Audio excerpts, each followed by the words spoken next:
play for that first Drake, because that's a huge spike for team fight potential here for KT's composition. Well, we're a train towards the top side.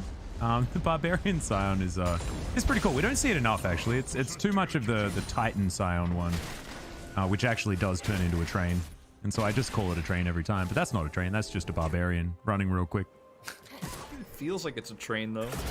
Yeah, it does. And the sound is still very train-like, as here's the crash down and has to flash. The Light just going to battle dance on top of him, but that is a valuable flash to have here on the bottom side, and they're continuing to push forward. Hybrid had that S rank for a little while as Delight. Yeah, he's just going to stick around. Not exactly what you want. Doesn't quite have his Q back, and that's going to be first blood so easily. Zeus beautifully tanks up the turret and doesn't even die for it. That was perfect timing. They know that Hybrid's going to hit 6 when he clears the wave, and he's going to have his Inferno trigger online. Gets S rank. Doesn't have to use it, but because Hanwha respects it, so doesn't actually end up using it in that fight. But that was actually brilliantly timed for KT. This is that spike I was talking about. You hit 6 with this Samira, and everything becomes a lot scarier on the bottom side of the map. Especially when you include the Rel in it, and they didn't need to use any of their flashes either to lock down that kill. So the pressure is just going to continue.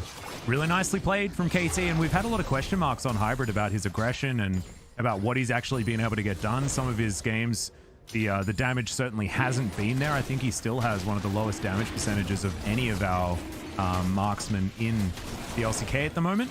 But that was definitely a lot better. The follow-up from Zeus, of course, very, very strong. Gonna see Herald for a Drake trade here. Fredit BRION have had a lot of control of the bottom side of the map, and despite this pick here, you know, you had to see the instant back of Delight, so there's just no way they can take that objective, or rather from Zeus. So he's gonna end up tanking this turret quite a bit. So the S rank was there as he hit 6, but he doesn't have to use it because this is just an insane advantage they have.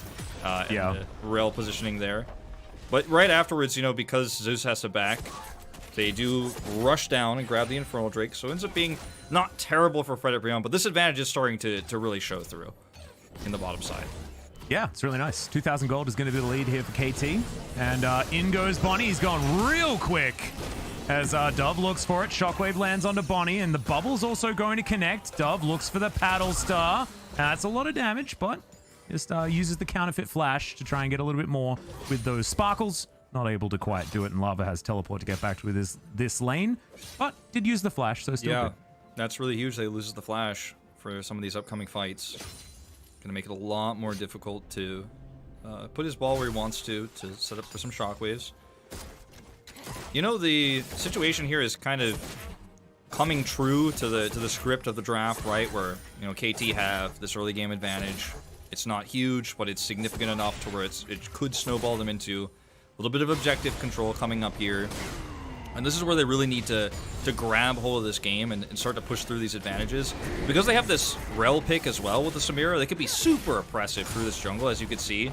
And we see this so many times with the Felios and Thresh, but you can see it with the Rel here and the Samira as well, where you just push forward so aggressively when you get a lead, push down turret plates, and you just do not let Fredit BRION do anything. They're even going to get a second charge here, potentially. Yeah, close. Should be able to, as Hanwha not able to poke its eye out before it crams it into the turret, so very nicely done. And Shelley getting a lot of value. We'll see whether Shirley can stand up to that one. Not entirely sure about that, especially Don't think all so. of the plates. Not this game. No. This is the really scary version of Samira, right? This is where we get all of those balance question marks, because she is off to a fantastic start. Yeah. I mean, you got the hit 6. She hit the 6 power spike, right? The 6 spike, and gets the kill there. Now she's got Immortal Shield Bow, and she's just roaming around the map, making trouble. Just roaming around the map. Okay, you want to try to clear wards? You want to try to get some vision? Not gonna let that happen. And this is very similar to the Aphelio situation I was talking about, where you win bots so hard that you just swap to top, and then you force a reaction. Fredit BRION are gonna send, you know, their duo top as well. They react quickly. And this happens only when you have an AD that just gets out of control in lane and gets all those turret plates. So now they're going to try to feed more gold to Hybrid here. They have more time to get these plates as well because it was so early. Yeah, this is sub 12 minutes he's up here. Damn. A frightening time to be a Fredit BRION fan. All of my bros out there. As, yep, Hybrid, pretty frightening. Enter into Light in position to try and catch this wave. See how many of these plates they can deny. Look at the positioning here of Zeus too. They want to collapse God, onto we're this. four-man diving again. Yeah, Quadra kill in a second. Well, we've got the teleport coming from both the mid lane and the top lane. Lava and Hoya going to come on forward as this is a 5v5. Bubble going to go wide, but it's going to stop Umpty from running on through. So they do save their bottom lane, but at what cost? That's double teleport, now on cooldown. Now they need to get to the rest of the map as Doran dashing on forward. Here's the ulti, and now Hoya's trying to do it. Gets into the wall, gets the flash out of Hybrid. Pretty nice there for the Scion as he yells at Doran for a second, but they are just going to back away. Yeah, this is getting a little bit of extra value for Dove in the mid lane. And you can see the fast rotation over here as well for Bonnie to steal another chicken camp. He's actually significantly ahead right now, and unfortunately for Umpty, he's just not going to be able to come over here and take a fight. Can't try to steal his chicken back, but this ends up being 2 teleports like you said. Still, the top side of the map is controlled by KT Rolster. Extra plate in mid gone. And this is just a fantastic control of this early game. Now, they should be able to force this fight after regrouping and backing for a second. They're going to reset. Should be able to force this fight in their favor on the bottom side of the map around this Ocean Drake. I don't think Fredit BRION should even contest it, given where they are on the map. They should definitely try to trade back a turret plate here. It's going to be... The timing of this is so unfortunate because it's going to fade right before the Drake fight. Well, Fredit BRION is just trying to pick up the pieces, right? Try and play it slow, but it's 4,000 gold, the lead now. And KT are much more successfully snowballing this game at this point. Zeus going to jump in on top of Delight, actually gets the grand entrance interrupted as Umpty trying to get some damage over the wall, but Zeus pretty tanky at this point in time, and KT just going to take down this Ocean Drake. We'll see what the soul is. My money's on Cloud because that's just how it's been, but could be Mountain as well. Hey, there it is, Mountain. Oh, nice. Look at the turret plate difference here, 1120 to 160. That's where 1,000 of that gold lead is going to be. I mean, this is a 1-kill game right now. It's just a macro outclassing from KT and their comp spikes at this stage of the game. So it makes sense that they're ahead. I think they're even more ahead than you want to be at this time. Like, you're feeling like you've already passed the point of, okay, yeah, our comp is working. You're crushing actually at this stage. Yeah, no, they're feeling very good about where they are in the game right now. I agree. Fredit BRION still, you know, they're trying to be like, let's slow it down, and they're looking at the top of the screen. They're like, oh, only 1 kill? Nice, we've nailed it. But the macro play is still just very, very good from KT, and these advantages are just going to continue as the game goes on. Yeah, Hybrid if they get their way, of course. Yeah, they're gonna get the full turret. Didn't get all of the plates up here, but got a significant amount. There's more gold for the Samira player. Deer's got his Kim tank. And this is a moment where if you're Fredit BRION, you really just have to play safe, play defensively, just stay in lane, group up, and hope that you don't get caught in a skirmish because there's nothing to fight over right now. So there's just simply no reason to put yourself in a position where you're going to just fight into KT's strongest point in this game. Got to just sit back and wait, which is really unfortunate, you know, but that's how their comp has to play right now. Well, Henna's just trying to get as much farm that he can. You saw that he was down by about 2,000 gold. That's largely because all of those turret plates, like you were mentioning, they were funneled onto Hybrid. And he's extraordinarily scary as his serrated Dirk on top of his shield bow. And there's just a cute little quiver here for Henna, and that's not going to be enough. Let's see what he can actually afford when he goes back, and it's not a Gale Force or anything like that. Could be going Kraken Slayer this game, of course.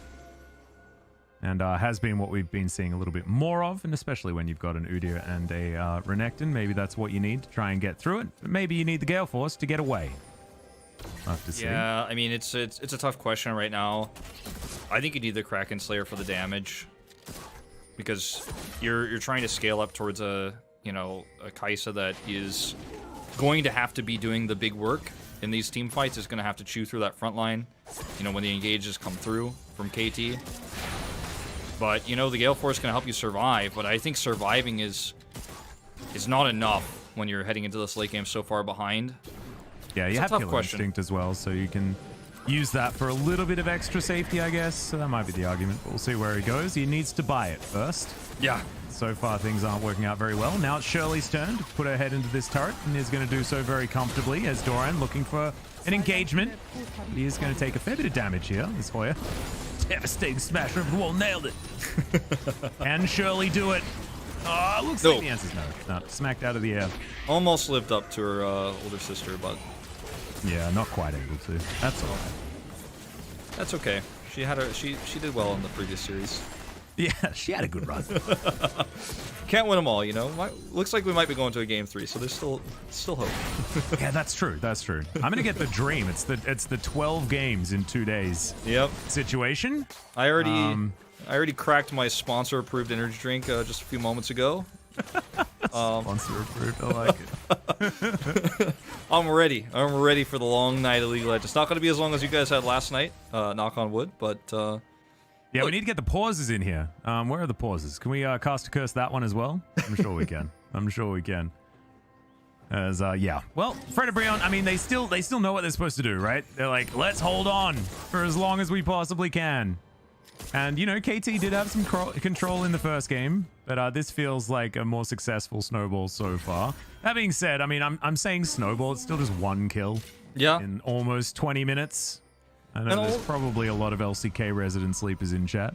Well, there's also a lot of, you know, a lot of the gold lead that they have is funneled into the Samira, and you know, she's already hit her spike, and this next Drake fight is probably where she's going to be at her strongest in terms of advantages. But Henna is going to eventually catch up. Like, he's probably sitting on a ton of gold right now, has not backed in a long time, and you know, it's not a comp where like the Samira is just amazing all game long. Like, the gap is going to close the longer this game goes on, for sure. Is you're just able to clear farms so quickly. Henna is as the Kaisa, and you're going to start to get those items online the later it goes. So right now the lead for KT is, it's not, I don't want to say it's fading away, but this is where they are at their strongest. And as long as Fredit BRION can stabilize after that, you know, we could have an even game on our hands. Well, there's the quickness. They do manage to slow down Doran, who gets underneath the turret. Teleport will come forward. All of the teleports towards the top side as Doran does manage to take down the Rakan, but the answer is still going to be there. Dove now regretting this teleport as he flashes out of the shockwave. There's a decimating smash onto Hybrid. Hoya not too worried about tanking damage right now because he's Scion. And yeah, he can soak bubbles. He can do whatever he wants. He's just a big boy. And Dove not going to go 1 versus 4. Meanwhile, just going to take this Drake away. Like, you guys can have a fun time. You guys can party up here. I'm gonna. He's the grasshopper in the ant and grasshopper story.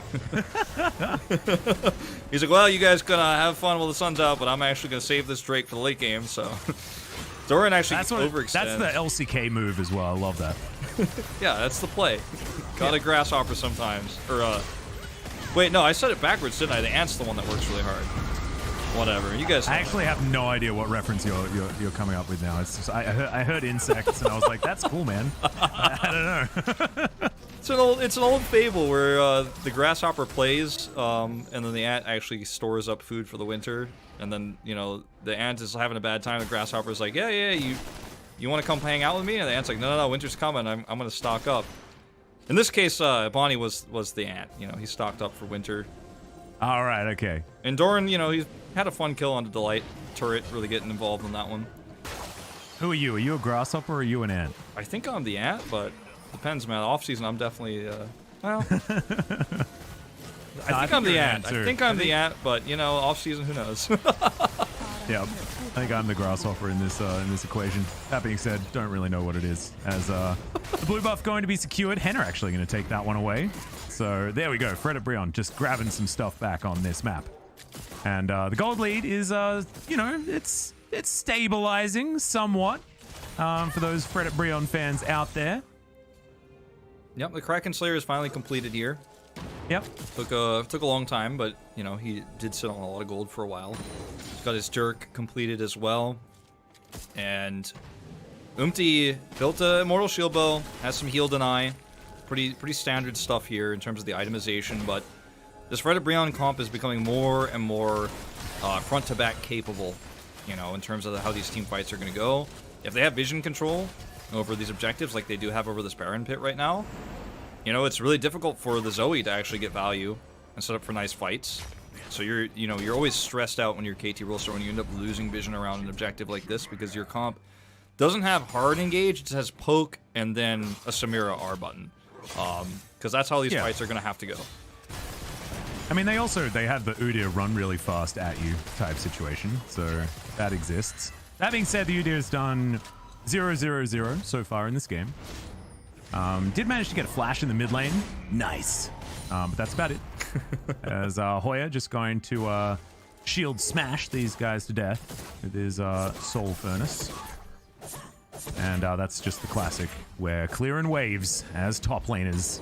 And I have a feeling that, you know, Doran's got a big lead, right? Like, he's 50 CS ahead. Yep. That's great news, but Hoya's just going to keep getting tankier and tankier and tankier. And soaking up these minion waves where he can. Wave clear, very fast for the Scion, of course. And Fredit BRION now setting up around this Baron area. It's been alive for about 3 minutes. KT have positional advantage, and they have vision control around the left side of this jungle. As Dove can just continue to toss out sleeps. It's gonna hit one right here. No follow up, but this is the scary part for Fredit BRION, because like, okay, how do I walk into these fights where you're gonna take so much damage from the Zoe as you try to approach these team fights? But by the time you get there, some of your front line is definitely taking some big hits. So that's why vision control is so important. Yeah. The thing that I'm worried about here for KT is that they've sort of stopped trying to actually do anything. As we've got another back coming through from the Udyr. Big zoom in. Yeah. The question is, not like, sure why. Just checking out the animation, I guess. Yeah, it's a pretty nice one. More animations going through. Yeah, it reminds me of Beast from X-Men. Yeah. Right? Yeah. Maybe this is the X-Men skin. I think we can. I like the name of it because we didn't have the name of it before. We just. I mean, maybe you did. I don't know what it's called. No, I've never actually thought about it. 'Cause I only really care about the definitely not Udyr skin, to be honest. Yes. But we're gonna have to talk about it now because there's not too much to talk about when it comes to the game. As yeah, Hoya's not gonna die. It's just not happening. You know, maybe if everyone comes. Yeah. And he's sort of just standing here. He's still like, the rest of Fredit BRION, they are moving towards this Baron, wanting to clear out the vision.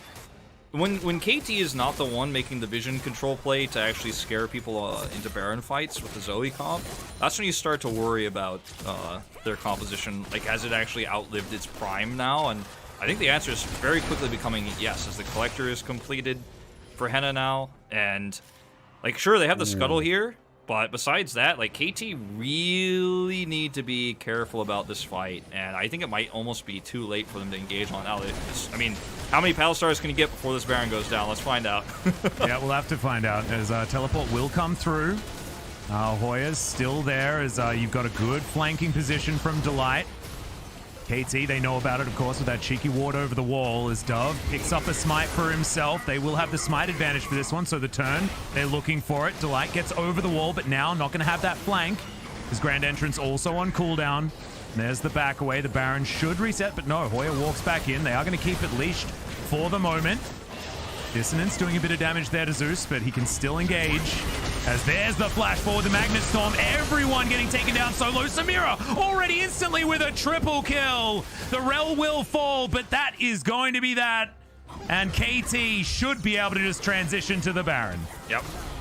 Gonna get a kill onto Hoya here as well. He's gonna come look at the Baron real sad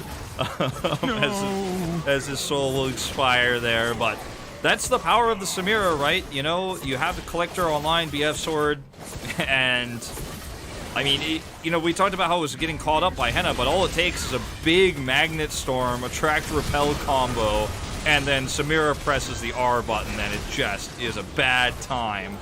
Oh, Fredit BRION, as Hybrid just cleans it up. Absolute dream engage from the Rel. Zeus really playing that one beautifully and very comfortably taking away this kill to a very sad Hoya. So, yeah, Fredit BRION sort of like, they went around Baron a little while, they decided to pull away, then they went back again, and then they all died.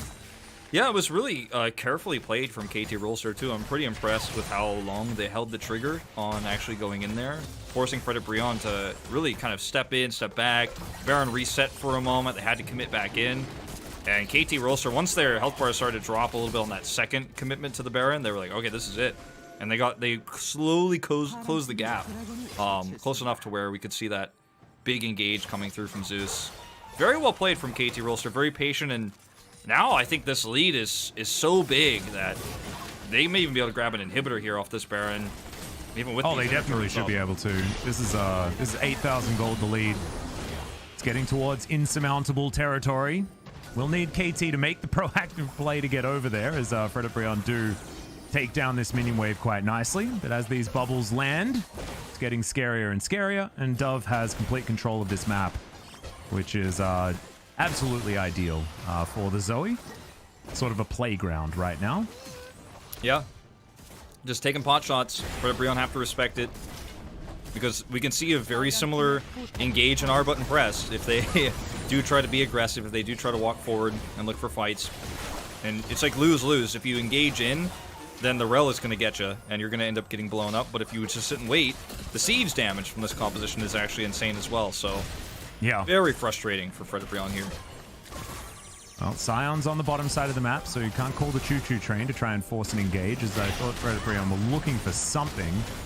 But, this feels like they've fallen too far behind. Dove, like you were talking about, still looking for them pot shots. Here we go. Here's the train. Will it lead? No, that's a wall. Yeah. That's not platform 9 3/4. Unfortunately, he's not a wizard. He can't get through. He's not going to Hogwarts tonight, Alice. Yeah. No. Cancel it.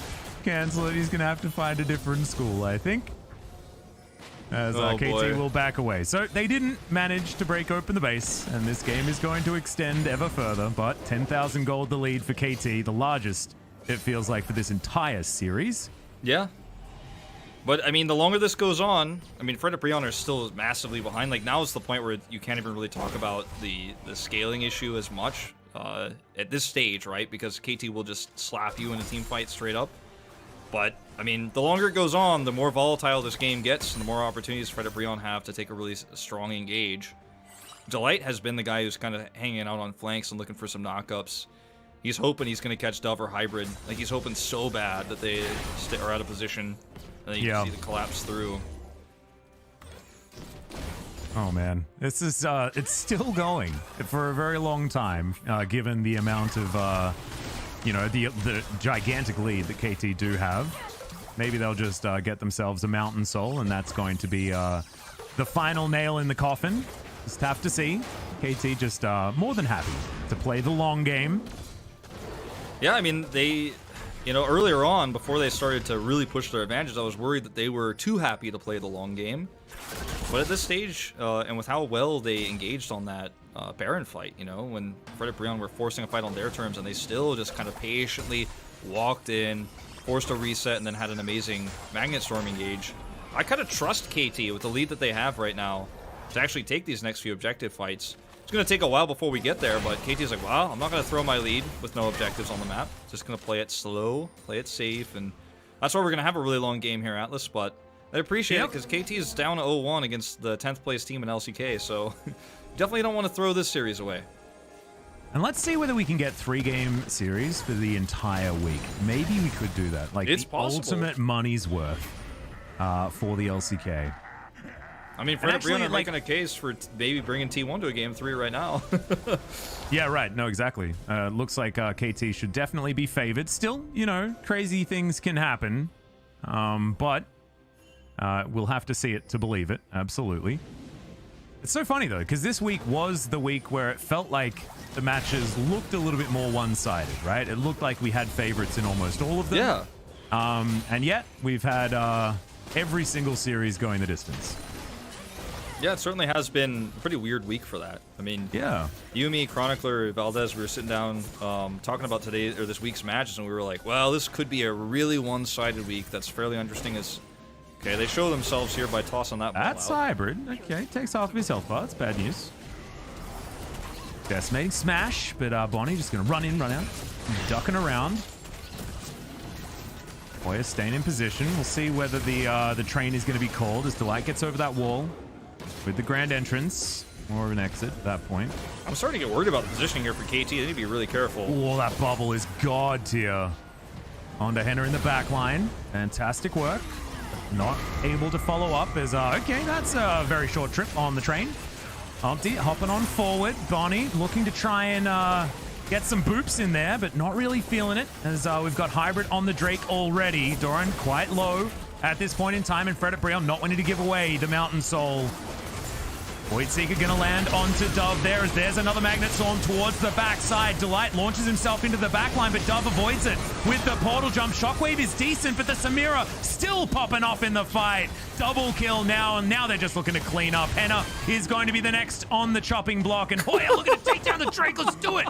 Not gonna do it. And KT are just gonna march up the mid lane and take us to a game number 3. That's actually just the saddest animation ever after not being able to take down the Drake, not winning the team fight. And they just did it. The Magnet Storm, Inferno Trigger once again, win the game. It's a game 3, Atlas. The week of 6 game days might continue, as this is just going to be a very, very nice team fight to lead to the victory here. Fredit, BRION, they tried their best. They tried to party bush and set up for a fight, but it just did not work out. Yeah. Nexus will go down, and congratulations to KT. Nice bounce back.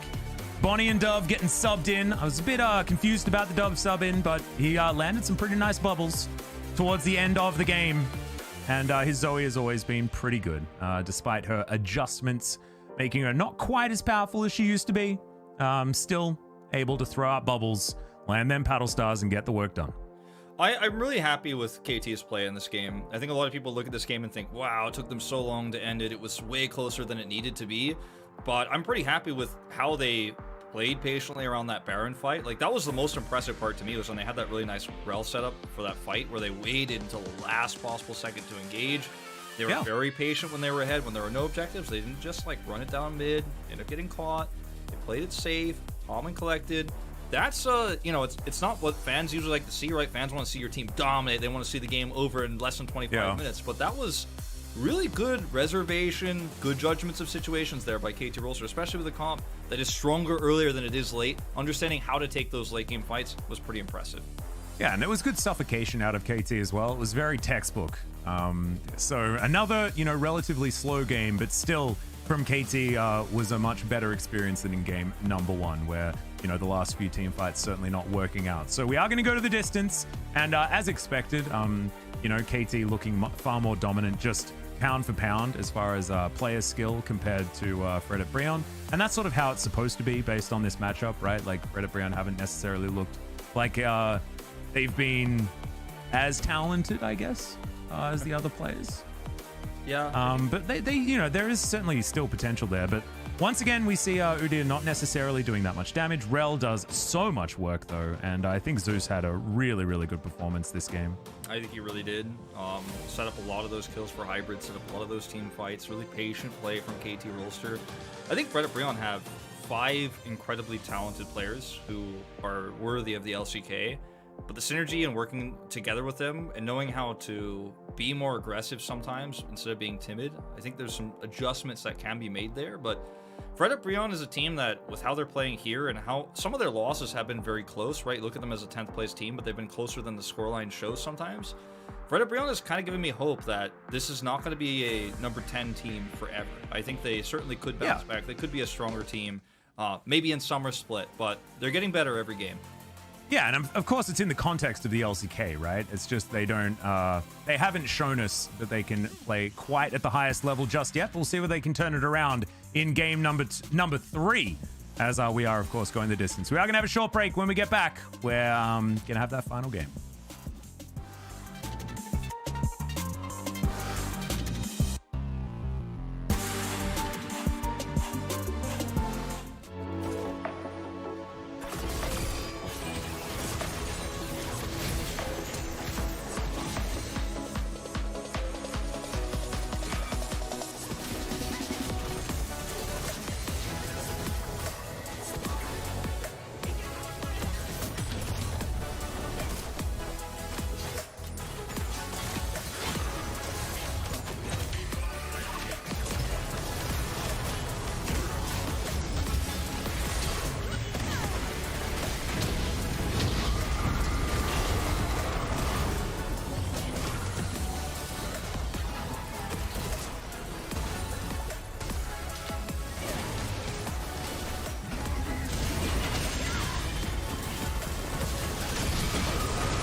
가줄게. 오케이, 더 쳐볼래? 더 끌어다닐게. 간다. 봐봐. 누구 나왔어? 오케이, 다시 턴을 앞부터 해봐. 다시. 끝 났어. 이거 끝내자. 바텀으로, 그거 나오면 끝. 미드. 나이스. 그랬다. 좋아요. 다음 판 잘해보자, 다시. 그래서. 이거 끝낼만 하지? 끝났어. 끝날 것 같아. 몸 내가 할게. 내내기 해라. 몸 안에 내가. 좋아요. 좀 맛있네. 싸움 야무지게 하려고 초식이랑 가인사원. 나이스. 집중해서 잘 끝내보자. 다음 판.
Rolster took down Fredit in game 2, and we are going to the distance today once again. And KT Rolster, even though they dropped the game number 1, they went back for their confident picks.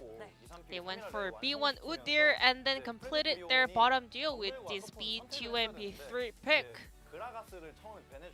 So we saw this Gragas ban coming out, and also Alistar was also banned out from the second phase of the ban, so there was no champion to actually mark Rel down on the bottom lane. Rakan was not a really good champion into Rel to stop her dominance during teamfights.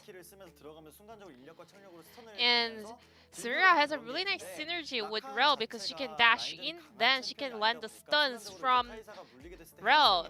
And Rakan does not have many tools to save Kai'Sa from those engagements. So KT was really smart locking in that bottom duo in the very early phase of the pick and bans. And KT Rolster also was able to kind of take away this Udyr from the opponent side, because actually Udyr can stun in order to interfere Samira's ultimate, so that was also really smart. But there was this moment where Fredit was able to make the best decision in the spot where they're not having a good time. So Fredit, they definitely are really good at making decisions really fast. So they had this full awareness that they were not in a good spot, so they went for a very aggressive play on the other side of the map. So they were able to lock down their kill onto Doran. So Fredit, this time around, they played around the top side because of the vision control they've got. So after picking up the kill onto Renekton, they actually go for another try and action. So once again, they had this chance to raise the top tower at the point of the game. So we want to give a shout out over to the decision making coming out from BRION. They are really good at making those kind of proactive plays. So they make decisions when they're really behind. They just give up the part that they are weak, and then they look for an action on the other side of the map. As you mentioned in game 1, this kind of aggressiveness can help them, but at the same time they have to be careful with those actions. So there was this aggressiveness coming out from Fredit, which put them into a very awkward spot. Bro was desperate for a breakthrough, so they started off this Baron, even using the TP from Sion, but they were not aggressive in this follow-up actions. Khan was looking for a flank angle, but they were not trying to actually open fight. They were too caught up with this Baron. So Rakan had to use his W in order to escape, so there weren't many tools left for them to start off the fight. And Rel is definitely top-tier champion in the current meta, and she managed to find multiple stun onto the back line of the enemy champions. Fredit, even though they made some aggressive decisions, but they were not able to execute it at the best level, and KT was able to punish those kind of mistakes. KT was not making them to get away with their second try, so KT was able to close out the game with a lead. KT was ahead about 100k gold at the end of the game, and the POG will go over to Zeus once again. Another Rel POG coming out. Earlier today, it was Hanwha Life Vista picking up the POG for the first time for this Rel champion. Zeus was doing a fantastic work, especially during team fights. A lot of people now are playing Rel in the current meta, and it's really impressive to see that we are having a back-to-back Rel POG happening today. I guess now a lot of players are learning how to utilize this champion at the best level. Unless Rel makes it kind of montage moment, it's really hard for the support players to pick up POG, but Rel is the kind of champion that kind of allow an open more space for the support players to be the main character of team fights. Hybrid as well. He seems to look a lot more confident when he's playing Samira. The way he kind of locks down the kill is really on point when he gets to play that champion. And Zeus was able to almost get the 9 out of 9 score for his POG, but he was actually sharing 1 vote with Hybrid down on the bottom lane. So now we are moving towards game number 3 between Fredit BRION versus KT Rolster, the game number 6 of today. Thank you so much, Jason, as usual, for the analyst desk translation. And we are back for game number 3, the 12th game of the LCK for this week. We have gone absolutely the distance. And you have gone absolutely the distance. You're 12 for 12. I'm not going to lie, I'm pretty exhausted. But we're going to do our best. We're going to power try and get through. I apologize if I make more dumb mistakes, but sometimes the exhaustion just gets too much. I think if there's any commentator, any play-by-play in the world who can handle the 12 back-to-back games, it's you. I have full faith and confidence. Oh, thanks, Wolf. This is why we bring you here. Absolutely perfect. All right. So now that I feel completely reinvigorated, based on my co-caster helping me out, let's get into game number 3. No changes, of course. Dove and Bonnie going to be staying in here for KT. And I want to see whether Dove plays something else, because of course he's named after Azir, so likely that he could be piloting that one. It's been banned a lot today, actually, weirdly enough. Yeah. We'll see how it goes. I mean, it's really strong as a tool for late game team fights, but UCal has been fantastic with it. But even though he's not in anymore, I suppose the idea is that, you know, KT Rolster as a team have scrimmed a lot. They've played around UCal's Azir so much that the assumption is that they know how to play around it so well that you might as well just remove it, as we see instant Samira ban. I like let that. him play that one. Samira is the best right now, so let's take it away. I think the Rel was the bigger problem, to be perfectly honest. I agree. And that's why he got player of the game, but that's okay. Taking away the Samira does get rid of a lot of that potency.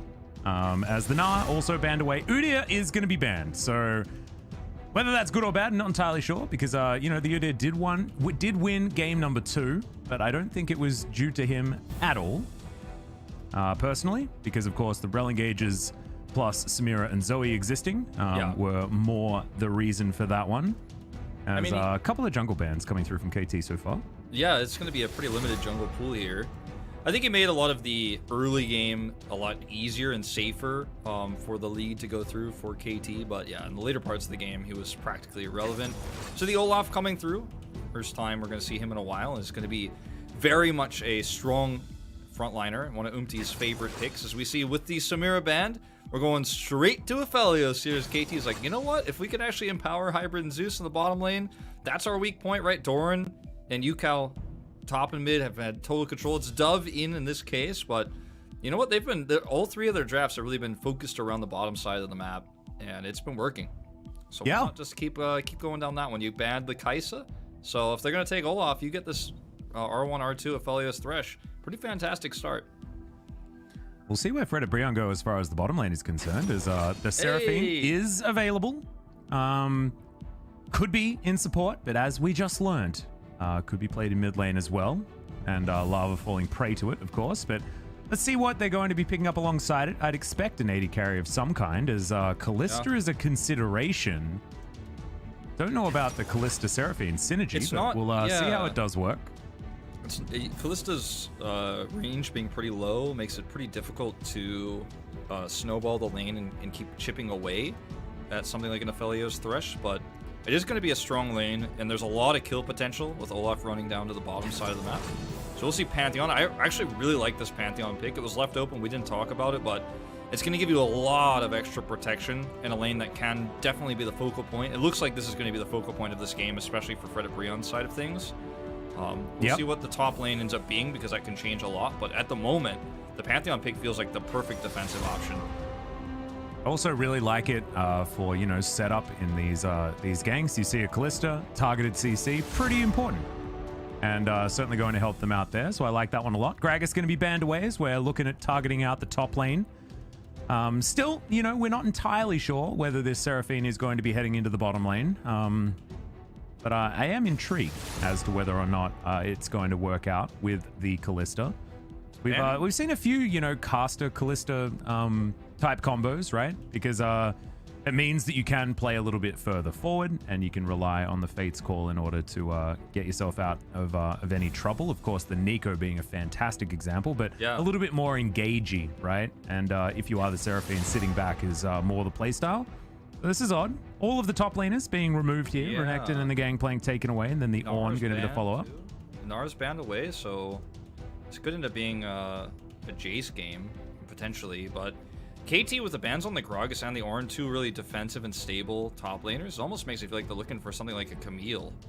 As the Azir is left open, this time looks like they're considering it. They think better of it, though. It's the Orianna, so taking away a strong pick for Lava. Again, once again, under the assumption that it is going to be a Seraphine bot, but with the Rel here, okay. Looks like the Light going to be stealing that one away. Yeah, I like the Rel Callista a lot more. So that's why we were sort of umming and ahhing about whether or not Seraphine was going to be in the support position. And that's going to be the lock-in, so that's going to confirm Seraphine mid. And there's the Scion again. Okay, so I think one of those comps that's very difficult to kill as we go to the later parts of the game, especially with the Olaf here. You have a really strong front line, and you're going to have a lot of healing, shields, once the Moonstaff Renewer comes online. We are going to see a very similar game. Oh, Karma to counter it? Okay. Oh my god! Whoa! So many shields! Atlas, where are we going? We were joking about this, actually, in the break. We're like, oh, it's just going to be one of these, like, mega healing and shielding type games. And yes, that's precisely what it was. I think the example was, you know, having a Seraphine Soraka versus Karma Sona lane, but that didn't happen, but we got pretty close, to be perfectly honest. I have to say, too, Atlas, this might be a preview of where we head on 11.3. There's going to be a huge break. It is Lunar New Year next week. So yeah, of course. There's a big break between this patch and the next patch, but it looks like teams are already kind of like, wink, wink, we're getting ready for that new meta that might come through with Gore Drinker having a huge nerf. Starrock's going to be less valuable. We're going to see a lot less frontliners. We might be going into a meta like this, so strap in. We might be changing the average game time of the LCK in next week's or in 2 weeks' time. But right now, we're already getting a little bit of a preview of that. Yeah. Let's see how many Serpent's Fangs gets built this game, because that's a lot of shields. Like, on the side of KT, they've got Karma Shield, they've got the Command Protect from Orianna, and they've even got a Lantern to throw in on top of it. There is so much shielding. Not to mention Bunny walks around shield. with a shield. Yeah. He's basically got a shield. Oh my god. Oh man, but this could be one of those really long games where it's a lot about the late game team fights, because getting a huge lead early outside of the Aphelios Thresh in the bottom lane, which might end up being successful, I think the pace of this game is going to be very slow. Yeah, the thing that I'm worried about on the side of KT is they don't have a lot of frontline. It's just basically Pantheon that I guess does have his shield that can mitigate a lot. However, that's not up all the time. And so it will take a bit of finesse to get these team fights to work. You look on the side of Fredit BRION, though, they're lacking damage in a big way. So it's, there's certainly some interesting parts of both of these comps, and we'll see how it is going to work out as we are, of course, onto the Rift for game number 3. Hoya already taking the first bit of damage as he's the real choo-choo train. Chose the correct skin here this time. Actual full train build. You know, this is going to be a very slow top matchup. The bottom as well is something that you can see sometimes Aphelios snowball if the jungle gives him a ton of early help. Like if he almost basically gets pocketed by Bonnie down there and there's a lot of roaming. And get some turret plate advantages with Aphelios, but into the Rel Callista, it feels like you're not really going to be able to crush that lane and get a bunch of turret plates and get ahead, you know, so the Aphelios lane swapping that we see so often in the LCK feels less and less likely. Yep. So it just feels like these first few fights aren't going to happen. Like, I was going to say they're going to be slow, but I wonder if, like, anyone's really going to be like, well, let's move to this objective, because it's just going to be so risky. I don't know. I'm excited for this. Me too. Well, we got an unsealed spellbook this time around for the Seraphine. Taking Resolve Tree second as well. Has that extra cooldown reduction. Wants to be spamming those abilities. Pretty understandable stuff. And Here on the bottom side, we're just trying to get some biffo. There's the crash down. He's going to land on a hybrid as Zeus gets them all away as best he can with the flay. But skin is pretty hype. Yeah. Haven't seen too much of that one here in the LCK so far. Very, very fancy looking. Mm-hmm. I mean, right now, you know, it's level 1, and it's a Thresh of Helios, so you're going to see a lot of aggression here on the bottom side for Fredit BRION. Like, this is how the early part of this matchup is going to go. The later part of it is going to go this way, too, if we don't see a lot of commitment from Bonnie as a rush fight. Yeah, Q not going to quite land there from Lava, but gets himself the shield back, and that's going to allow him to win out in the trade. Charging up that passive as best he can, then he's going to throw stuff around a lot, which is cool. But look, this is a lot of sustain and a lot of shields and having a good time here in the lane as Lava now has that passive up. And oh no, what? Did Dove get it? That's all the money, but it just looked like it didn't. I think neither of them managed to get the cannon. Yeah. And there goes Hoya. He nailed it. Managed to pick that one up. As of course, this is like a game number 6 of the night, and that one is going to go wide. As Doran has played a lot of the Karma, and has a huge win rate on it as well. Very meta. And by a lot, I mean 7 games, but still. Yeah, it was kind of a niche meta pick last year. You know, something I studied a lot prepping for this. Watched a lot of Karma games. Yeah. And, you guys were less enthusiastic about the Karma at that time. don't be confused, because I'm still not enthusiastic about it now. Okay, just need to check. Need to make don't sure. worry. The enthusiasm level's quite low when it comes to Karma on the top side of the map. That being said, I mean, it's against a Sion, and Sion's going to neutralize almost every lane regardless. So I think it's okay. You get a pass this time, Doran. One of the differences in this game, for sure, for Lava is that he didn't get the biscuits, some biscuit delivery, so he's, you know, not going to be able to spam his abilities as much as UCal did. So that's something to keep in mind. Yeah, true. As we're in this game, is he already has backed and teleported back in, so the mana bar being the resource is still true, but he's already gotten a tier, so that's going to make things a little bit easier. I'm just looking for anything interesting in this early game where it's just going to be, you know, a really long one we're strapped into. But one difference there, you know, I noticed already. Something to talk about.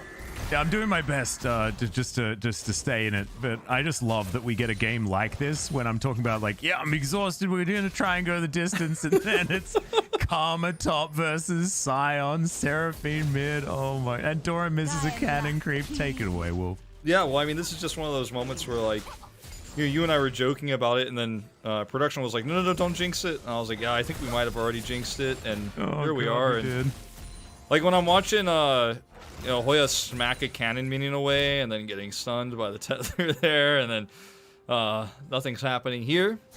Oh, look at that lane control, though, you know? Yeah! Nailed it. Oh, miss a cannon! Oh, no! Boy! This is the most fun we can have in games like this, okay? At least get the cannons. Oh, guys. Oof. The absolute state of LCK tonight. Oh, man. Doran's running out of mana quite a lot here. As Hoya's going to yell at him. And let's have a look at the jungle. Yeah. Bonnie just traipsing around the river. Umpty's moving on over here to the mid lane. Dove with full knowledge of that one. Just going to help shove this one in. And Lava potentially looking for a back, something like that. Does manage to get that cannon. Very nice work. Bonnie is not 6 yet. That's going to be the really scary part for the bottom lane. That's going to be when, you know, Hybrid and Zeus can feel a lot more comfortable to actually look for aggressive trades. But Umpty's got it first, and they're actually going to try to make a Drake play here because of the level 6 advantage. This is pretty nice for Fredit BRION. Yeah, Umpty over, just gonna get to work on the Rift Scuttler. And likely that Umpty just heads towards this Ocean Drake next. Should be something that he should have control over now, because of course they've got a lot of vision in the area, but decides that he doesn't really want to. He's heading towards his Raptor camp instead. And Henna and Delight just getting to work on this bottom lane. He doesn't know that Bonnie doesn't have 6. Like, he could have assumed it earlier, and he did see, you know, when he was 6 that Bonnie was 5, but it is scary to think that, you know, a Pantheon could ult in while you're trying to start a Drake here if he does hit 6. He actually doesn't even hit it after those wolves. He's significantly behind his clear. But I think that's one of the main reasons why they don't look for the Drake play initially here. Although, as I say it, see a rotating lava. There's a lot of question mark pings, like they don't know where he is. There's pings actually in the top lane, like I think he's up here. They just don't know where Bonnie is right now, so there's some hesitation, but they are going to get away with it. Yep. Seraphine moving back to the lane. Currently, Dove has a big advantage, actually, as far as CS. Lava not quite nailing it so far. There is the Drake that we were talking about. Umpty pretty comfortably able to grab that one. His position's now known as Hybrid and Zeus. Just looking to clear out the wave as best they can. And, yeah, we've got not a lot of action right now. 600 gold the lead for KT as it all settles. It's largely just CS advantages in bot and mid lane. Sick tier advantage for Dove, you know, as well. He saw CS Oh, hell up, yeah. and he bought his tier second, and he's still got a 15 stack advantage. That's what we're talking about now, is it? Yeah, I'm just saying. Look, went up to 18 right there. He hit him another minion with the ball. Wow, Doran is so far behind everyone. He's got to step up his tier game. Yeah. Look at that, he broke 100 stacks. Oh, man. Dove's the best right now. It's confirmed. As Lava will be able to pick up this wave. And, yep. And we've got Dove moving into the river. Excellent. But we're not starting off any heralds just yet. See, Hoya was moving on down there. He's got the unsealed spellbook this time around. And has taken the ignite for a little bit of extra lane presence. See how that one is going to work. Okay, this is going to be the first potential fight here, Atlas. Delight, he's kind of zoned out here, actually, and he's about to lose vision. I don't know if he's going to be able to engage. They're so slow on this. Well, Hoya's left the station now. In they go. So much chain CC as the Moonlight Vigil does come in to try and answer, but I don't know whether it's going to be enough. And Fredit, BRION tear them apart in the river. Beautifully done. And I believe they also lock themselves down the Rift Herald. Yep. Umpty, massive damage in that fight. And I said, you know, I don't know if they'll be able to walk through. They're a little bit slow on this. I wanted to give a cast for Blessing so we'd see some action, right? That was definitely what happened there. As you see Rill attaching to an Olaf. And once again, the engage is just that simple. Press Ragnarok walks in, and they end up grabbing that away. He does grab the Eye of the Herald as well. So nothing missed here. And Fredit BRION taking a pretty big lead here now with the Drake and Herald. This is getting real interesting. As KT, they ran away with game number 2. They were looking better. But Fredit BRION, they took down the world champions. They certainly have it in them. And let's see what they're going to be able to get done as we have a look at the choo-choo train up close. Zooming in. That was part of it. The rel engage there as well. As I guess we're going to watch this in a more digestible format. Look at Umpty. He gets caught here, but just pops his ult. And then, boom, the rel, attract, repel combined with the choo-choo train coming through. Arriving and the at... charm on top of it from Lava as well. Really nicely done. Arriving at Wombo combo station. It's pulling up right on time. Fantastic. That, I think the line has been extended since the last game. That's what it sort of feels like. Because that definitely got him a great distance. High value. Wonder how much the tickets cost. Yeah. As Lava moving back into the mid lane here, we'll be able to clear out this wave quite nicely. Pretty crazy that Seraphine has such good wave clear, even though you're not building very much AP. I mean, she's just those so levels consistent. that work out. Precisely. Flash comes out in trade for a Fate's Call. In fade for a Trade's Call. Nice work, Max. There you go. It's a long night. Yeah, I think it is.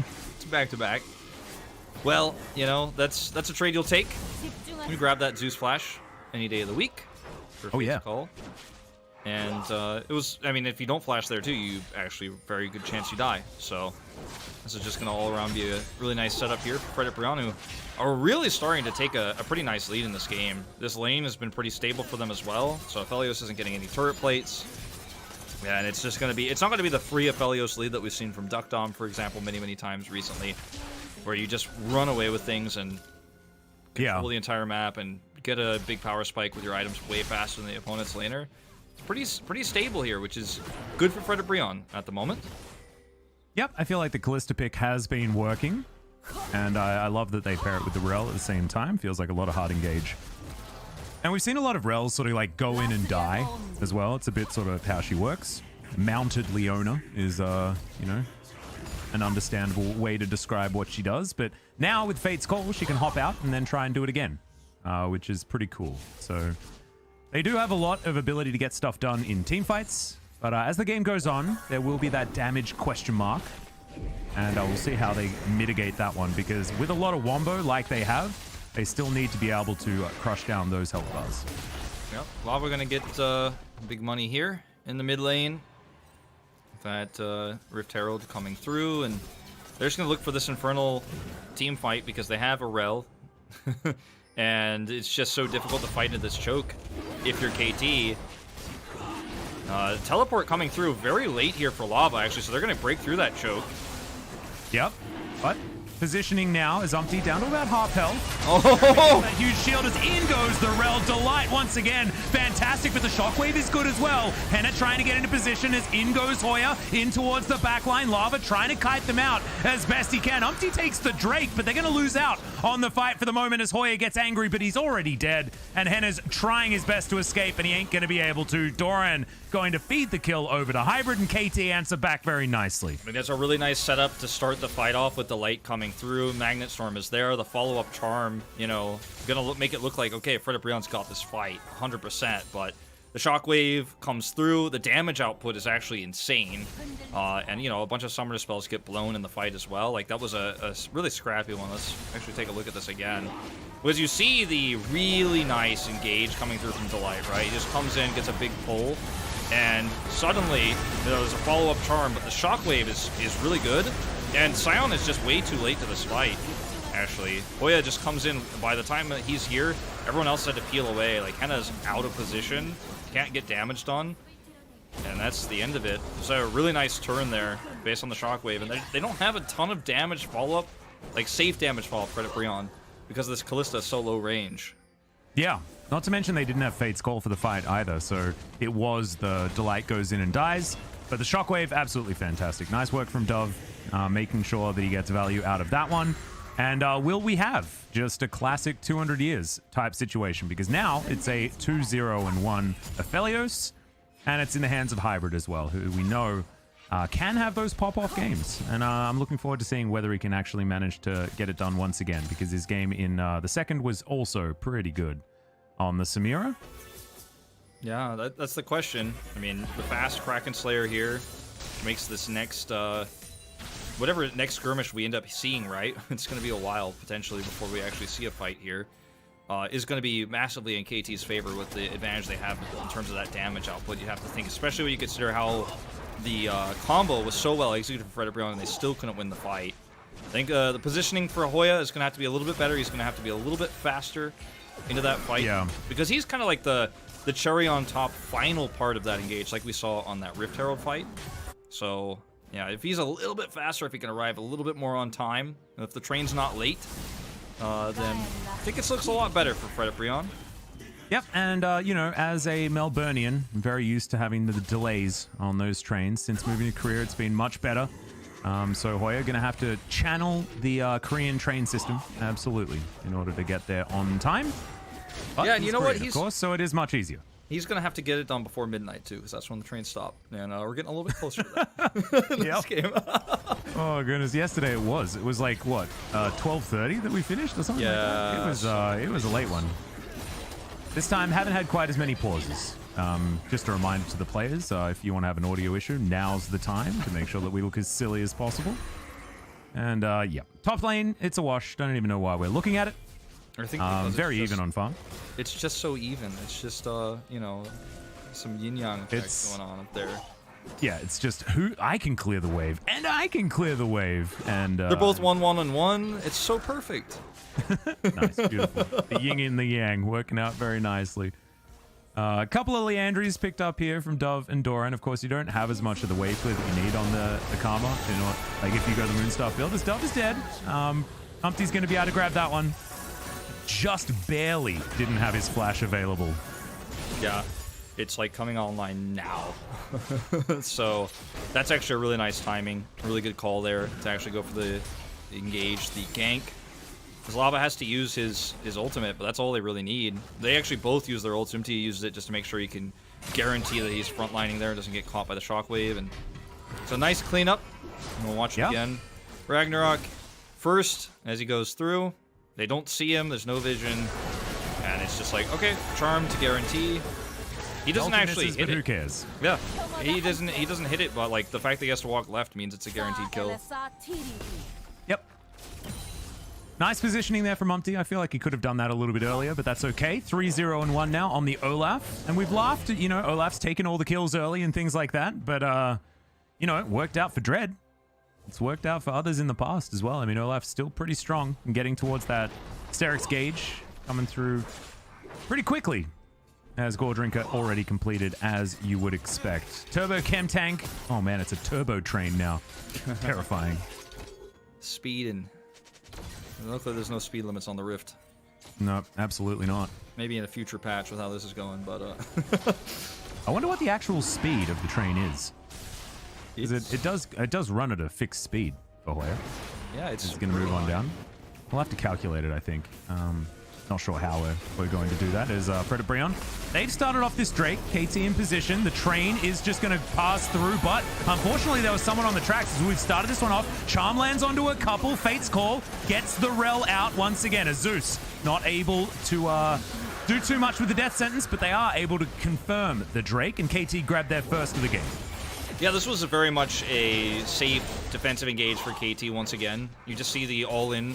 It's essentially an all-in where Rel goes in like that, and then KT just survives through and then look for a front-to-back team fight. And this is going to continue to happen if Fredit BRION can't have a more solid follow-up in terms of the damage.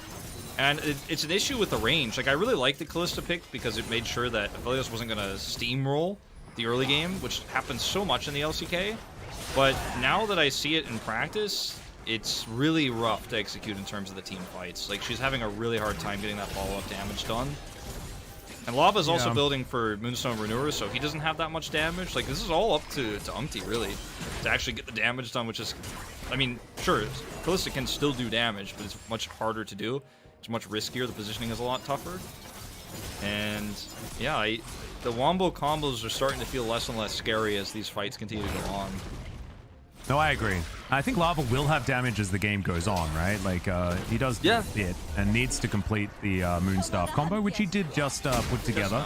Yep. So now a bit of damage can be purchased, I guess. But we're going to have a look at this engage once again. Delight finding some good ones. Yeah, it's only a solo charm onto Bonnie, actually, who has the setup ready the shield ready to block all of that. And I'm going to watch this once again. Let's block. Our observers just love the Scion ult. Yep. I mean, they're trying to make this game interesting in any way they can too, you know? Nice flash there. But yeah, that was what was happening on the edge of things. Yep. He hasn't been able to, since that first Rift Herald fight, complete the full wombo. Yeah, and unfortunately the train's falling off the tracks is real bad news, because that could have been a much better fight for Fredit BRION. But now Hoya's going to move towards this outer turret, and Doran's falling behind a little bit. They were just trading farm for the most part, but since that, Hoya has moved on up, and him and Lava are currently in the lead when it comes to experience. Hybrid ahead of Henna by 2 levels though, guys, and that's scary. I think the fans are really #1 in experience right now. They've got the full LCK experience today and yesterday.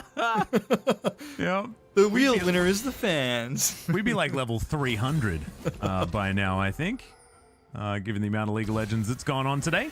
Okay, this is a good going choke. to continue. This is okay. Yeah, I was gonna say KT need to back off of here. Fighting into that choke is just asking for the perfect fight. But what about the Karma teleport flank? I mean, am I right? No, I'm wrong.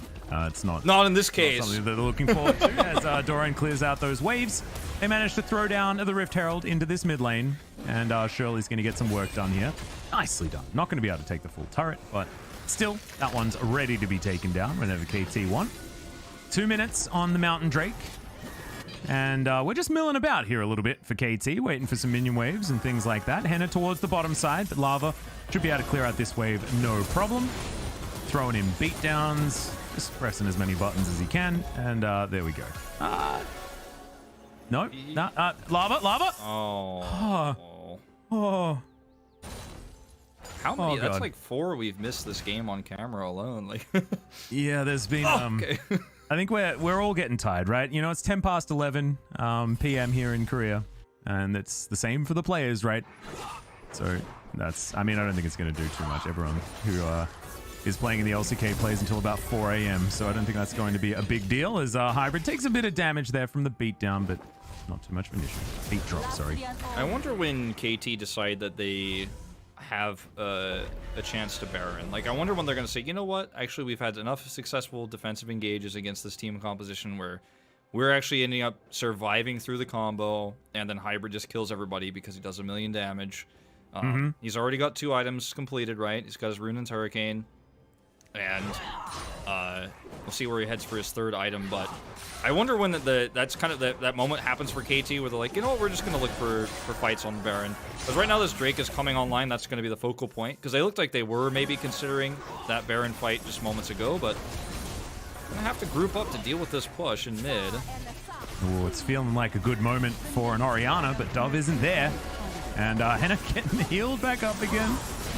Yep, that Moonstaff, it's been put together as you guys know. Fate's Call does come down. That's a double charm to come through there as the Magnet Storm looks like it does a lot of damage. The follow-up, just beautiful, of course, by Fredit. BRION is crushed. Is the Aphelios. Shockwave lands onto 2. Good sidestep from Henna there, and Delight going to keep himself alive. And this Seraphine, man, like, these mid games seem so difficult for anyone facing her, and I just don't know whether KT's comp can deal with it like the Fredit BRION comp did in game number 1. Yeah, this was very, very much a positional issue for KT at the same time. Like, KT was like, okay, well, I didn't have the confidence to take the Baron fight, as we will have a Baron here attempted by Fredit BRION, and I think there's going to be no recourse. They're actually going to be able to get this Drake as well. SMT is speeding it down.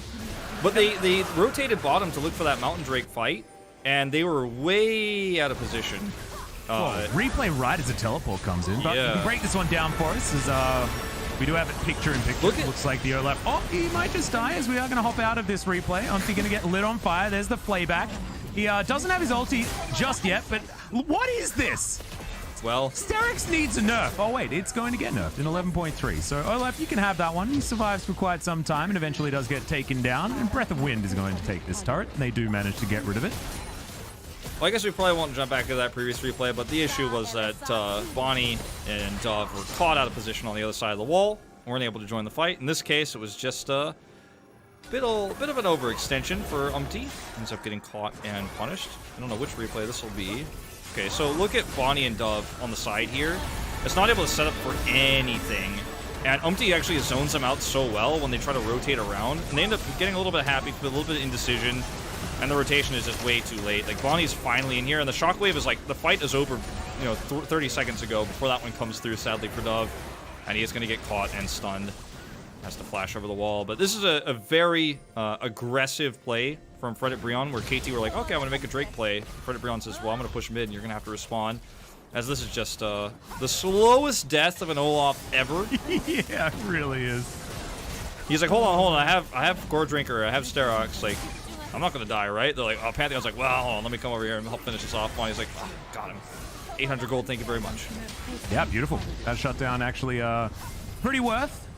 So Bonnie going to be happy about that, but it's a 5-1-4 Olaf. I feel like the damage is pretty close to being done as far as his position in this game. 15 stacks now on the Magi's. That had 1 before that last fight. But he went from 0-0-4 to 2-0-7. So Lava getting a lot of value there. Right now, the mid push, you know, for Fredit BRION is it's pretty strong. He's going to continue to control these waves. Hoping for KT to try to rotate to deal with them through the jungle. That's why they're kind of bouncing between mid and bot. See if anyone tries to come through and end up getting caught by all the CC they have. Yep.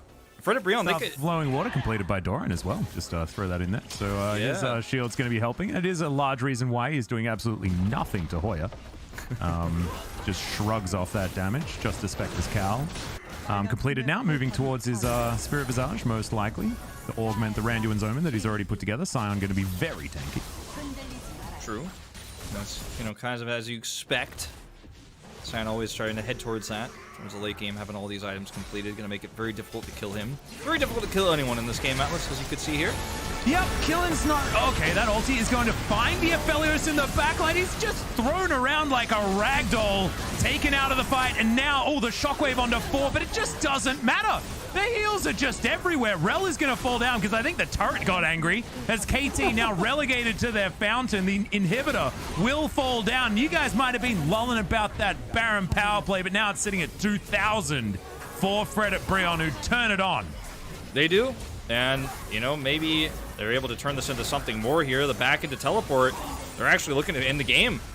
Yeah, see whether they can, as Hoya's just a brick wall in front of this one. Hybrid in 10. He's got a shield for himself as his Bonnie throwing in with the Grand Skyfall, but he gets stunned as soon as he lands, and the Ragdoll Syndrome continues. The Pantheon just evaporates, but KT might have bought enough time. They lose a Nexus turret. Hook lands onto Hoya, but he's not exactly the target that they want. Hybrid still has to be respected, though, and they will back away.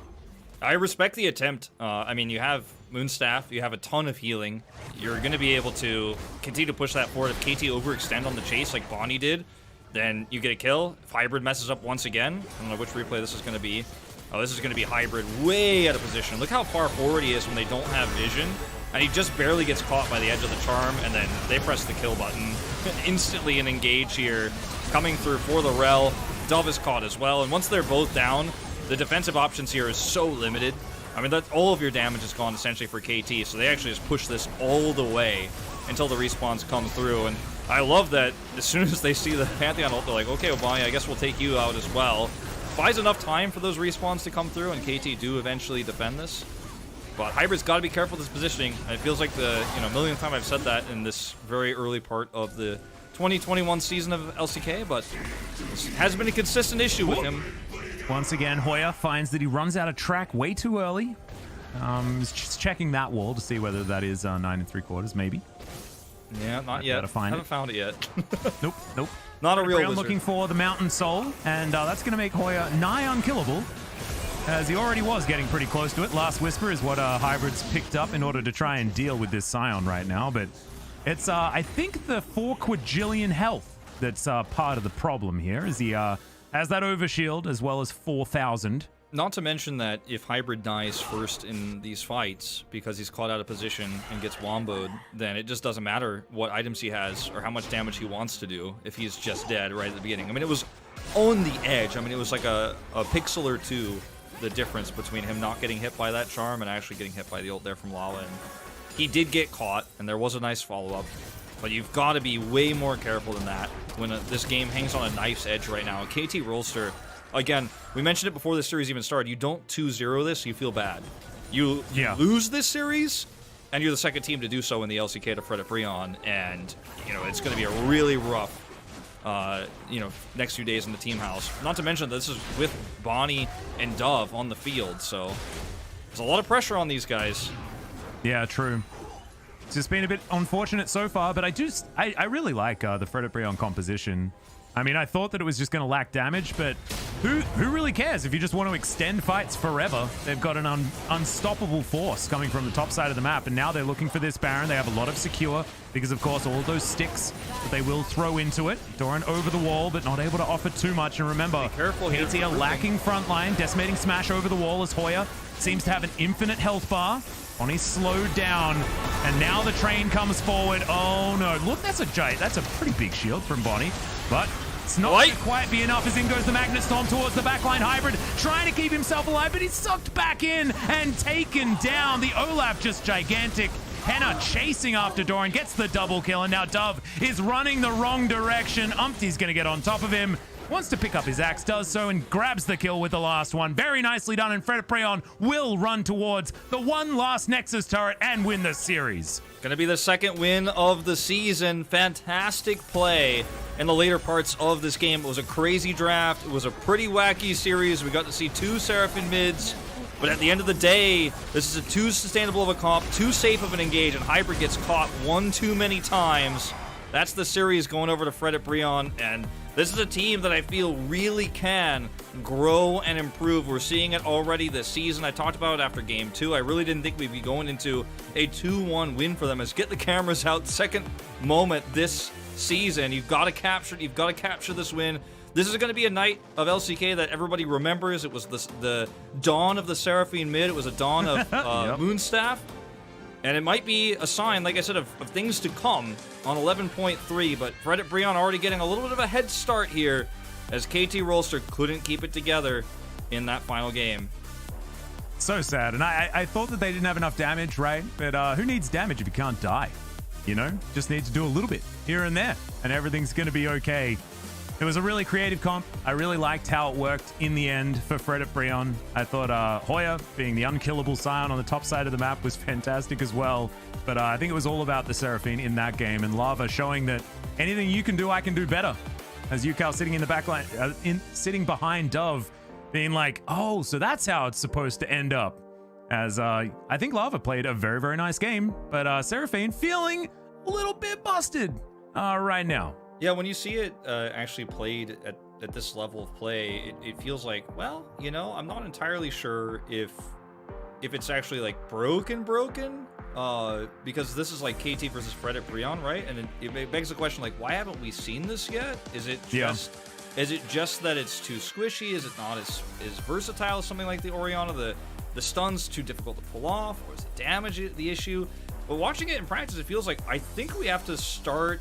I think we have to start considering it as a strong pick potentially, right? Just like when Rel first started to creep into the LCK, we weren't really sure how strong she was going to be. Now she's an insanely staple pick, right, in the support role, the highest tier, in fact. So I think this could be a big meta shift that we are going to see in the mid lane. We'll have to wait for the rest of this week's matches to know for sure. But I'm excited about it. I know, it does kind of lead towards some slower games, a lot of healing, but I like change in the LCK.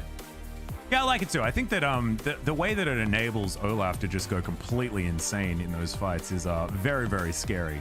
And we've seen a lot of these comps in the past, right? Like Olaf Karma was always one. Olaf Orianna has been one so far in 2021. But Olaf Seraphine is looking pretty gross. As we are going to go into some of these highlights, as the opening fight was fantastic, as we get the cool Transformers Scion parking his train exactly where he needs to. Yeah, I think this is going to be in the Mad movie, and next week I think a pretty good chance. It was just a really crazy combo. Umpty survived so low on health, but he's Olaf. He's going to be fine, does get out of this. And then you start to see these fights fade away in terms of their strength from Fredit BRION. Like, Delight has this really strong engage, but KT turns it around.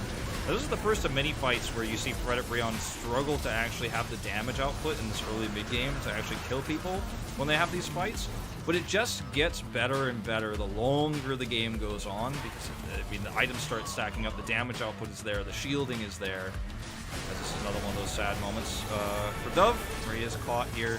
And he dodges the charm, but he has to move left to do so, and that gives an extra auto attack there to the Olaf. And yeah, Alice, I am very curious to see if this is something that everybody's been thinking about for weeks now, but nobody wanted to show until the new patch. And this is kind of a can of worms opened by Yukal in Game 1, or maybe we see it a lot more going forward.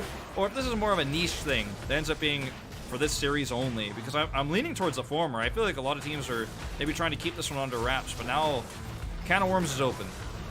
No, absolutely. And I think that, like, this is the first time it's been done in the LCK. It's, of course, been done elsewhere quite a lot, especially, Seraphine mid and solo queue has been a bit disgusting. But here in the LCK, we do take a little while to sort of transition to this stuff in competitive.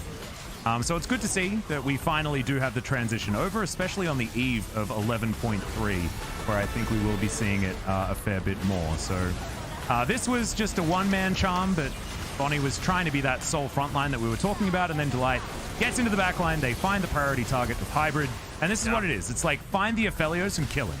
Yeah, the Aphelios couldn't actually do damage at the beginning of the fight, too, because he had to be positioned so far away. So they weren't able to peel when Hoya came through. And then later on, obviously, in the fight, he's just caught there by the Magnet Storm and a really strong Rel engage there as he gets the stun. And fantastic performance across the board for Fredit BRION in terms of how they controlled those late-game team fights. It was a bit shaky in the mid-game. There were some fights where they didn't have the damage, but it felt like the comp played itself. It was pretty hard to mess it up later on in the game. And unfortunately, Hybrid just got caught too many times. But what are you going to do? He's fairly low range on the Aphelios, and You're just not able to get the damage done you want to against insane tankiness. Frontline was unbelievably strong. The shields, the heals, it was rough. It was, and Umpty, as you would expect, gets the most damage in the game. Just 300 shy of Doran towards the top side, who was trying to harass down a Scion all game. But the Olaf did exactly what he needed to, right? It was well and truly enabled, and I'm glad you identified it fairly early. This was a comp built to enable Olaf to get the work done, and he absolutely did. So shout outs to him. The Clister as well was okay, you know, but just wasn't really the focal point. And Fredit BRION just come up with a cool comp, and they execute it very, very well. Yeah, just put in my POG. Ooh, who gets it this time? I gave it to the Olaf Stalker, but yeah, I think that's a decent one. Although I think Lava had a good game as well. You know, he did. I think the I Olaf. think it's fine either way. The Olaf early game that he had, and those skirmishes that he took, and the pick on mid, like gave him enough of a lead to where I think a lot of those fights went a lot better for them.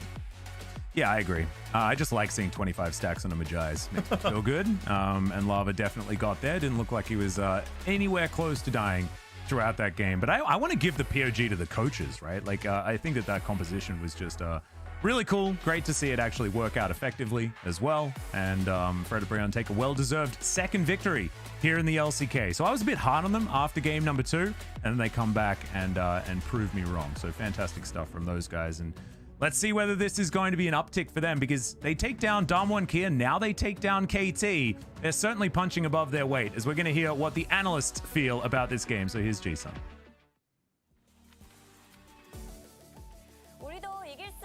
Fredit BRION finally was able to get their second win of the split after having the first win up against the world champ.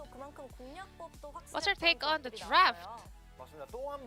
Once again, we saw the Seraphine mid, and as I mentioned earlier today, Seraphine is a viable pick for mid lane. I'm really glad that we were able to have a lot of Seraphine mid games. This time around, Lava actually took the Unsealed Spellbook, which means he's focusing more on the utility support to the teammates instead of going really hard for lanes.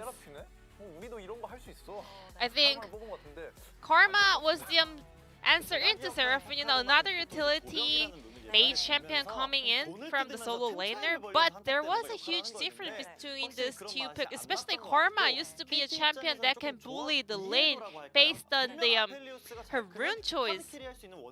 But you know, crypto does not longer exist here in the League of Legends, so that was not as powerful as Seraphine. And Fredit BRION, they had a lot of tools to open teamfights. For example, Well can dive onto the opponents, and then Kalista can call her back, and then Scion can also go for an engage. They have so much coin and chain CC, whereas KT doesn't really have a lot of tools for affiliates to pop off in the teamfights.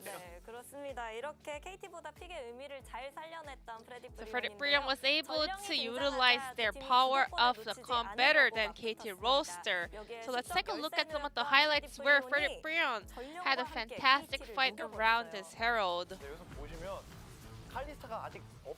Kalista was very isolated away from his teammates, so usually teams would just wait until Kalista arrives this fight, but for BRION, the way they perceived the situation was really on point. So they took this 4v5 fight and then handled it so well.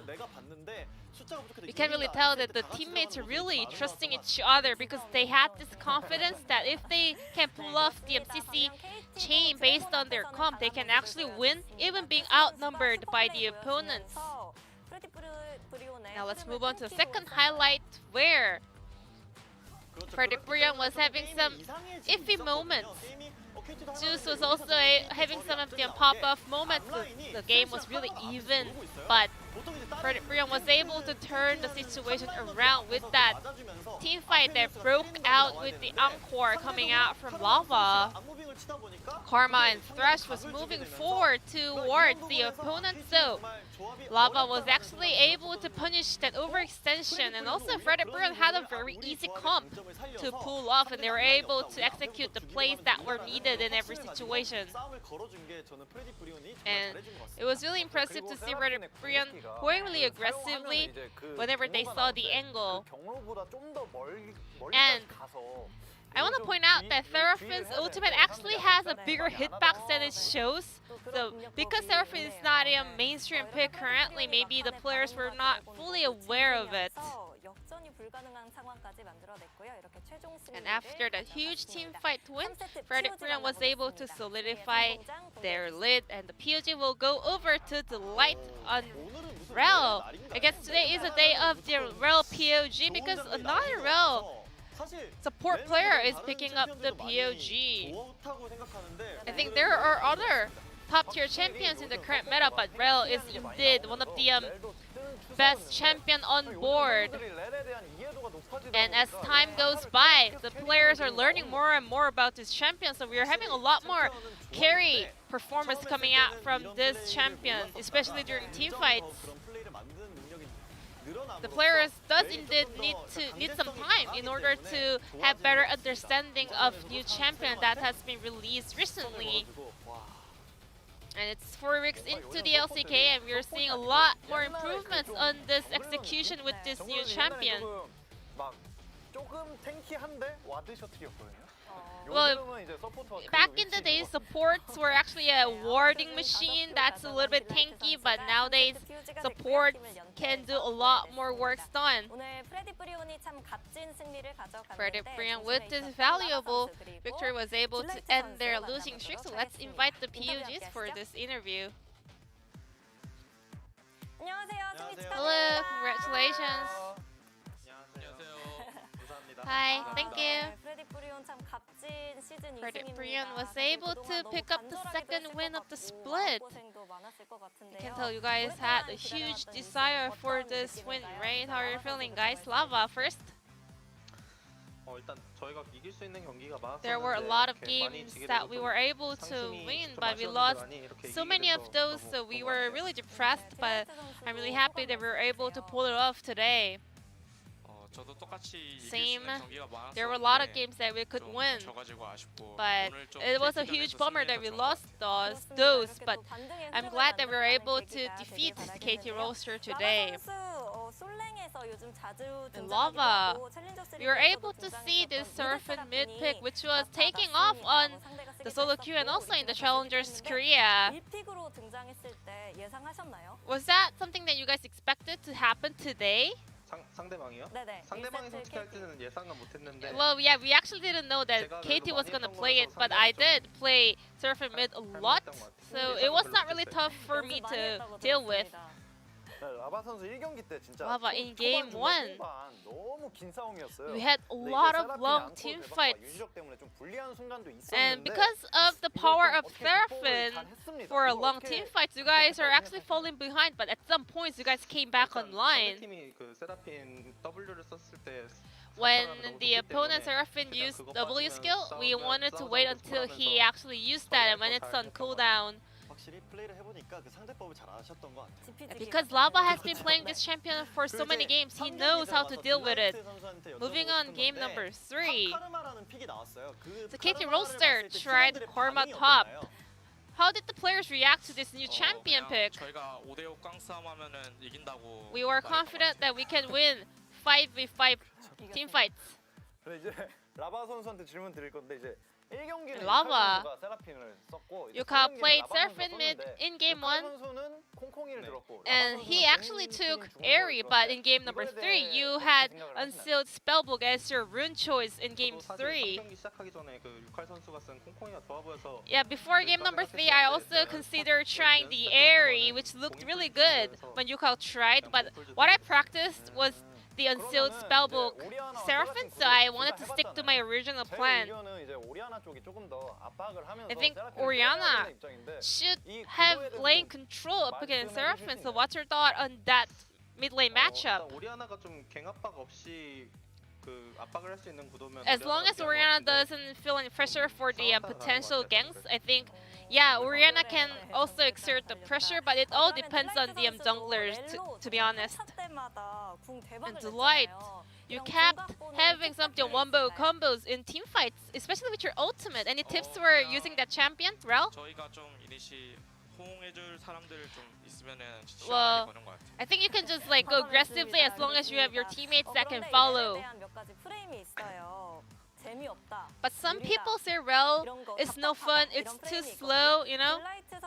What do you think about this champion? Do you think that's the wrong kind of perception about this champion, or do you also think that this champion is a bit boring? It's definitely really fun to play, but yeah, if you lose your holes, it does get a lot slower. 광명을 못 찾았거든요. 이 솔랭이라 그런지 네. 네, 오늘 렐 멋있었습니다. 그런데 오늘 POG를 받은 However, today, Vista earlier today in his POG interview said Rel is the god tier champion currently in the support role. Do you agree?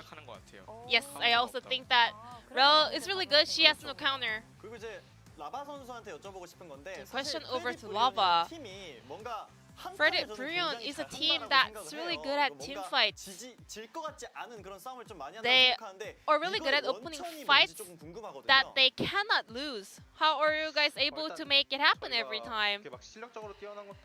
We're not mechanically like having great mechanics, but we are really confident in team fights. So we try not to choke during team fights. We have this confidence that we can outplay the opponents when it comes to the team fight stage.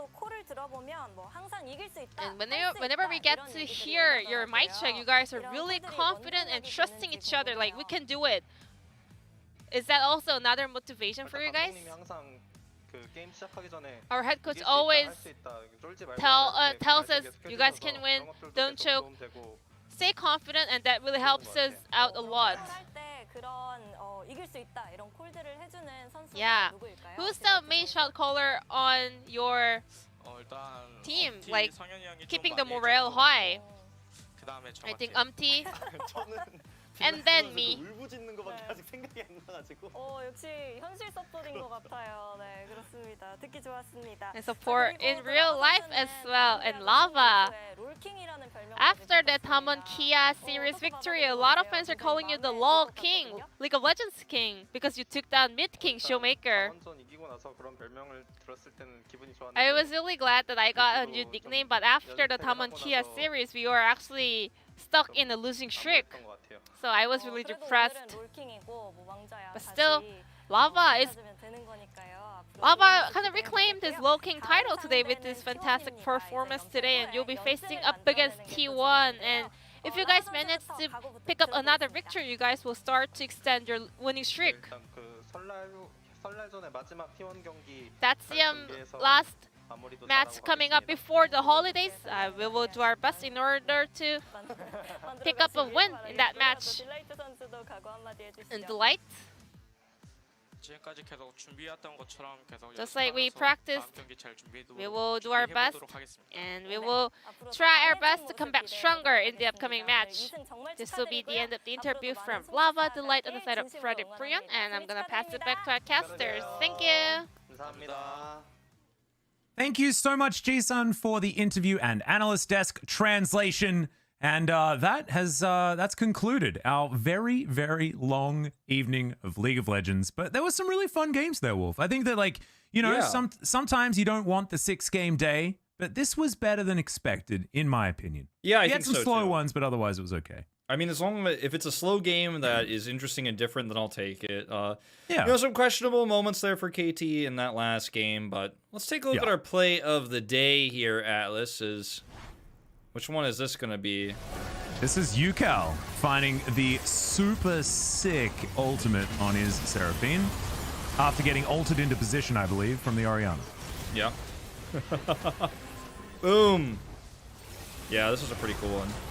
This is our first Seraphine of the second best of 3, and ended up working out very well here for Yukal. Ended up working Until out it well. didn't. Yeah, sure. Sure. I mean, it was a good start. And I do think that this could be the beginning of a... You always got to start singing before you get knocked into the air, then you're good. I feel like we could see a bit of a meta shift here in the LCK. Especially with this week, we might have this little kind of weird mini-meta, especially because there's so many matches that are supposed to be one-sided on paper. So the underdog teams, you know, could just be like, well, we have nothing to lose. Might as well try this comp that seems really strong. And we might just see more Seraphine bans for the rest of the week of play. That's also a possibility, but hey, things are changing. I kind of hope so, as KT is going to move down to 6th place, and Liv Sandbox are now going to be last in the league. If they manage to win their next series, they will be able to get up ahead of Fredit BRION, but unfortunately for them, still only on that one victory thus far. And KT, they're in 5th place, remember? They've been pulled all the way down, and it's Afreeca that move up to 5th on the west side of the bracket. Tomorrow, like we were talking about, it's Liv Sandbox's chance to try and get a win, but it's against our world champions in Damwon Kia, so it's going to be a toughie. If you're gonna pass Fredit BRION, you're gonna have to pull a Fredit BRION. Oh, baby. And take that win against Damwon Kia. So, you know, fitting that would be how they potentially pass them. But yeah, could be some decent games tomorrow. I'm more excited about the second one, you know, than I am about the first. Yeah. The Nongshim series, that one could be good. Yeah, Rich versus his old team is kind of fun as well, as Nongshim have been looking better. I still haven't really got a grasp on where their power level lies, but Gen G have been faltering a little bit in recent days, so I agree with you. It's going to be an interesting one. But that's going to be it for tonight. I'm going to sleep for as long as I possibly can, possibly 3 or 4 days, and I'll see you on Sunday for my next day of League of Legends. Good night.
Set me free.